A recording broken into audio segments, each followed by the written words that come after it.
സുലേഖ കിംസ് ആശുപത്രിയുടെ പരിസരത്ത് നമ്മളോടൊപ്പം ചേരുകയാണ്. സുലേഖ, എന്തായാലും ഇന്ന് രാത്രി തന്നെ അവയവമാറ്റ ശസ്ത്രക്രിയ നടത്തുമെന്നുള്ള വിവരമാണ് നമ്മളിലേക്ക് എത്തുന്നത്.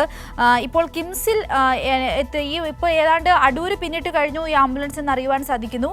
കിംസിലേക്ക് എത്തിക്കുന്നത് ഏത് അവയവമാണ്, എപ്പോഴായിരിക്കും അവിടെ അവയവമാറ്റ ശസ്ത്രക്രിയ നടക്കുക, അതിന്റെ വിശദാംശങ്ങൾ എന്തെല്ലാമാണ്?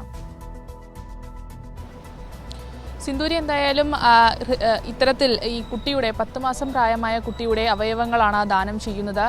അതിൽ കിംസ് ആശുപത്രിയിൽ ഇത്തരത്തിൽ ശസ്ത്രക്രിയ നടത്തുന്നത് കരൾമാറ്റ ശസ്ത്രക്രിയയാണ്. 10 വയസ്സ് പ്രായമുള്ള കുട്ടിക്കാണ് ഇത്തരത്തിൽ കരൾമാറ്റ ശസ്ത്രക്രിയ നടത്തുന്നത്. എന്തായാലും ഇതുമായി ബന്ധപ്പെട്ടുള്ള എല്ലാ സജ്ജീകരണങ്ങളും കിംസ് ആശുപത്രിയിൽ പൂർത്തിയായിട്ടുണ്ട് എന്നുള്ളത് തന്നെയാണ്.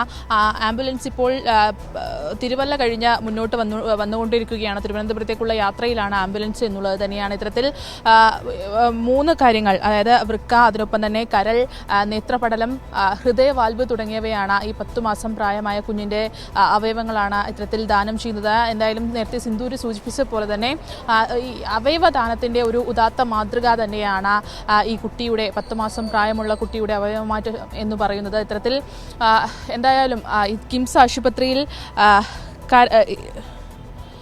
ആശുപത്രിയിൽ കുട്ടിയുടെ കരളാണ് ദാനം ചെയ്യുന്നത്. അതിനുള്ള സജ്ജീകരണങ്ങളൊക്കെ തന്നെയും കിംസ് ആശുപത്രിയിൽ പൂർത്തീകരിച്ചിട്ടുണ്ട്. മെഡിക്കൽ കോളേജിലേക്കാണ് ഹൃദയവാൽവും മറ്റ് അവയവങ്ങളും എത്തിക്കുക. നേത്രപടലങ്ങൾ അത് ബാങ്കിലേക്കാണ് ഡൊണേറ്റ് ചെയ്യുന്നത്. അതിനുള്ള സജ്ജീകരണങ്ങളൊക്കെ തന്നെയും നേരത്തെ തന്നെ പൂർത്തീകരിച്ചിട്ടുണ്ട്.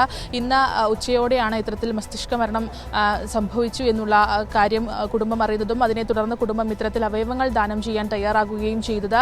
എന്തായാലും ഇതുമായി ബന്ധപ്പെട്ടുള്ള സജ്ജീകരണങ്ങളൊക്കെ തന്നെയും മെഡിക്കൽ കോളേജ് ആശുപത്രിയിലും അതിനൊപ്പം തന്നെ കിംസ് ആശുപത്രിയിലും പൂർത്തീകരിച്ചിട്ടുണ്ട്.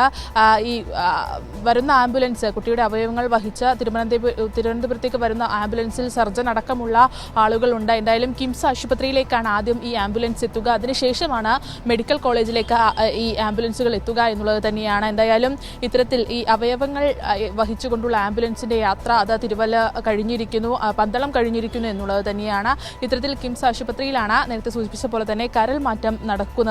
അത് 10 വയസ്സ് പ്രായമായ കുട്ടിക്കാണ് ഇത്തരത്തിൽ കരൾ മാറ്റൽ നടത്തുന്നത്. എന്തായാലും ഇതുമായി ബന്ധപ്പെട്ട നേരത്തെ തന്നെ എല്ലാ സജ്ജീകരണങ്ങളും പോലീസിന്റെ ഭാഗത്തു നിന്നും മറ്റ് അധികാരികളുടെ ഭാഗത്തു നിന്നും ഒക്കെ തന്നെയും ഉണ്ടായിരുന്നു. കിംസ് ആശുപത്രിയിൽ ഇത്തരത്തിൽ ഈ ശസ്ത്രക്രിയയ്ക്ക്, അവയവമാറ്റ ശസ്ത്രക്രിയയ്ക്ക് കിംസ് ആശുപത്രി പൂർണ്ണമായും സജ്ജമായിട്ടുണ്ട്. മെഡിക്കൽ കോളേജിലാണ് നേത്രപടലം അടക്കമുള്ള, ഹൃദയവാൽവ് അടക്കമുള്ള അവയവങ്ങൾ മാറ്റിവെക്കുന്നത്. അവിടെയും ഇത്തരത്തിലുള്ള സജ്ജീകരണങ്ങൾ പൂർത്തിയായിട്ടുണ്ട്. സിന്ദൂരി.